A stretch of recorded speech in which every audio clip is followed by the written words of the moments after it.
The Dowry. Ancient Tales of the Dwemer Part 10 by Azul.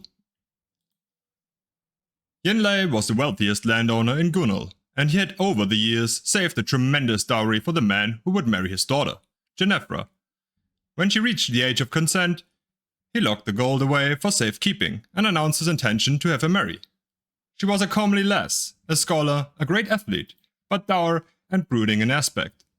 This personality defect did not bother her potential suitors any more than her positive traits impressed them. Every man knew the tremendous wealth that would be his as the husband of Jenefra and son-in-law of Yinlei. That alone was enough for hundreds to come to Gunnel to pay court. "The man who will marry my daughter," said Yinlei to the assembled, "must not be doing so poorly out of avarice. He must demonstrate his own wealth to my satisfaction."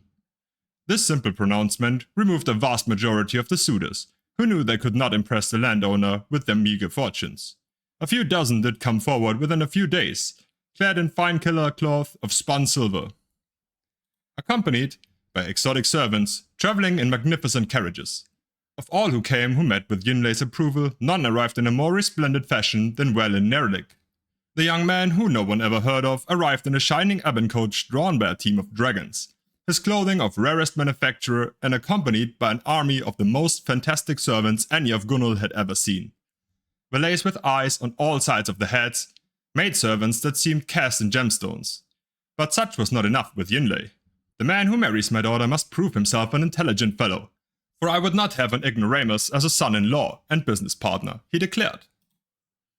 This eliminated a large part of the wealthy suitors, who through their lives of luxury had never needed to think very much, if at all.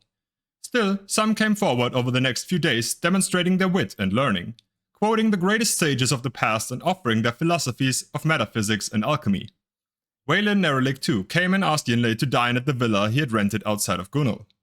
There the landowner saw scores of scribes working on translations of Altmeri tracts, and enjoyed the young man's somewhat irreverent but intriguing intelligence. Nevertheless, though he was much impressed with Wayland Nerlich, Yinlei had another challenge. "I love my daughter very much," said Yinlei, "and I hope that the man who marries her will make her happy as well. Should any of you make her smile, she and the great dowry are yours." The suitors lined up for days, singing her songs, proclaiming their devotion, describing her beauty in the most poetic of terms. Jenefra merely glared at all with hatred and melancholia.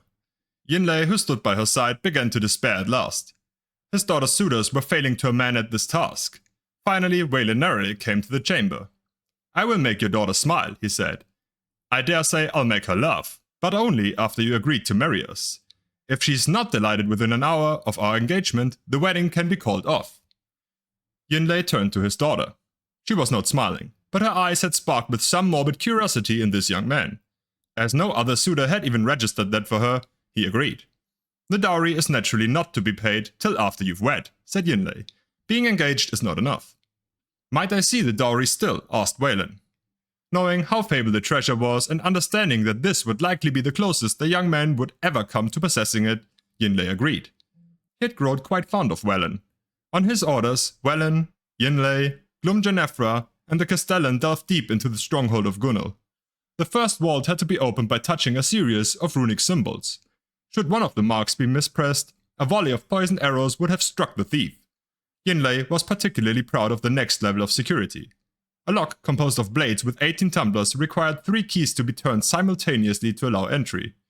The blades were designed to eviscerate any who merely picked one of the locks. Finally, they reached the storeroom. It was entirely empty. "By Lorcan, we've been burgled," cried Yinlei. "But how? Who could have done this?" "A humble but, if I may say so, rather talented burglar," said Wayland. "A man who has loved your daughter from afar for many years, but did not possess the glamour or the learning to impress. That is, until the gold from her dowry offered me the opportunity." "You?" bellowed Yinlei, scarcely able to believe it. Then something even more unbelievable happened. Jenefra began to laugh. She had never even dreamed of meeting anyone like this thief.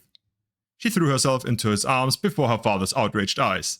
After a moment, Yinlei began to laugh. Jenefra and Wayland were married in a month's time. Though he was in fact quite poor and had little scholarship, Yinlei was amazed how much his wealth increased with such a son-in-law and business partner. He only made certain never to ask from whence came the excess gold. Publisher's note.